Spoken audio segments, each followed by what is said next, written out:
जनाब chief justice साहब, मैं पहली दफा आपसे अपील कर रहा हूं कि रियासत और सियासत को गंदा और परगंदा किया जा रहा है और मेरी जिंदगी को खत्म करने के लिए 3 आदमियों को एंगेज किया जा रहा है।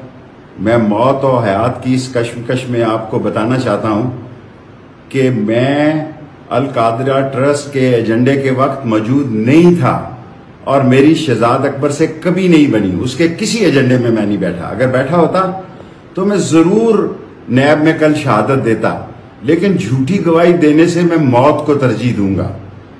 और आज मैं आपको बताना चाहता हूं जनाब चीफ जस्टिस साहब, 30-30 हजार रुपए के मुलाजमीन को उठा के नामालूम जगहों पर ले जाया जा रहा है, हमारे घरों को तोड़ा जा रहा है। मेरी मां को मरे 30 साल हो गए हैं, उसके घर को भी तोड़ फोड़ दिया। रात 70-80 लोग रेंजर सफेद कपड़ों में और पुलिस, जिस SHO को रात ही लगाया गया कि उसने F7 के घर में न सिर्फ तोड़ फोड़ की बल्कि गाड़ियां भी ले गए और सामान भी ले गए।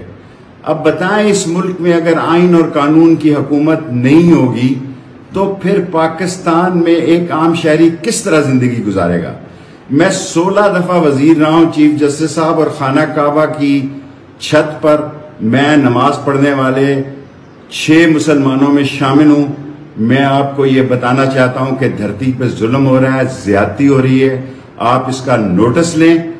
और मैं कभी किसी गलत काम में मुलव्वस नहीं था। अगर 16 वजारतों में 1 इंच 1 पैसे की भी कोई करप्शन हो तो मैं पेश होने को तैयार हूं। और मैं मुल्क से बाहर था, 8 की रात को मैं वापस आया। लेकिन जिस तरह जिंदगी हराम की जा रही है, जिस तरह जीना मुश्किल किया जा रहा है, इस पे आपको नोटिस लेना होगा। अल्लाह के बाद आप आखिरी इस कौम की उम्मीद हैं। लोग आसमान के बाद सुप्रीम कोर्ट की तरफ देख रहे हैं।